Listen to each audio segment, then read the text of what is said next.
قیامت کی مزید نشانیاں۔ رسول اللہ صلی اللہ علیہ وسلم قال ان اللہ یبغض الفحش والتفحش والذی نفس محمد بیدہ لا تقوم الساعة حتى يخون الامین ويؤتمن الخائن حتى يظهر الفحش والتفحش وقطيعة الارحام وسوء الجوار۔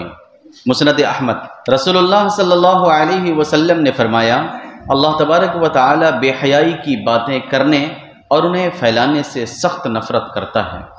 اس خدا کی قسم جس کے قبضے میں محمد صلی اللہ علیہ وسلم کی جان ہے، قیامت قائم نہ ہوگی مگر اس وقت جب کہ دیانتدار آدمی کو خائن قرار دیا جائے، خیانت کرنے والے پر اعتماد کیا جائے، بے حیائی کی باتیں کھلے بندوں کی جائیں اور پھیلائی جائیں، رشتہ داروں سے قطع رحمی کی جائے اور ہمسایوں سے، پڑوسیوں سے برا سلوک کیا جائے۔ ہماری بدبختی سے آج کے اس دور میں یہ علامات ہر صاحب بصیرت کو صاف دکھائی دیتی ہیں۔ قیامت سے پہلے قتل عام ہوگا۔ ان رسول اللہ صلی اللہ علیہ وسلم قال لا تقوم الساعة حتى يكثر الحرج قالوا وما الحرج یا رسول اللہ قال القتل مسلم عن ابی ہریرہ۔ رسول اللہ صلی اللہ علیہ وسلم نے فرمایا قیامت قائم نہ ہوگی یہاں تک کہ حرج کی کثرت نہ ہو جائے۔ حاضرین نے عرض کیا اے اللہ کے رسول صلی اللہ علیہ وسلم حرج کسے کہتے ہیں؟ آپ نے فرمایا قتل۔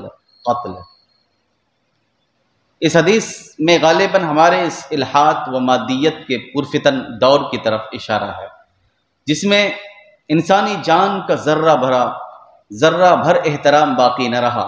بڑی بڑی سامراجی حکومتوں اور عہد حاضر کے آمیروں اور ڈکٹیٹروں نے محض اپنی کرسی اور وقار کی خاطر لاکھوں اور ہزاروں انسانوں کو تحت طیب کیا ہے۔ اشتراکی نظام کے سرخ محافظوں نے جس بے رحمی اور درندگی کے ساتھ خون کی ندیاں بہائی ہیں، پوری انسانی تاریخ میں اس کی مثال نہیں ملتی۔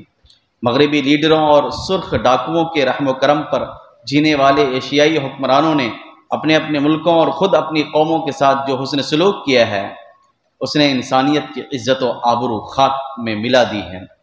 بے خدا تہذیب کے غلبے کی وجہ سے مسلم معاشرے میں بھی معمولی باتوں پر مشتعل ہو جانا اور قتل کر دینا عام ہو گیا ہے۔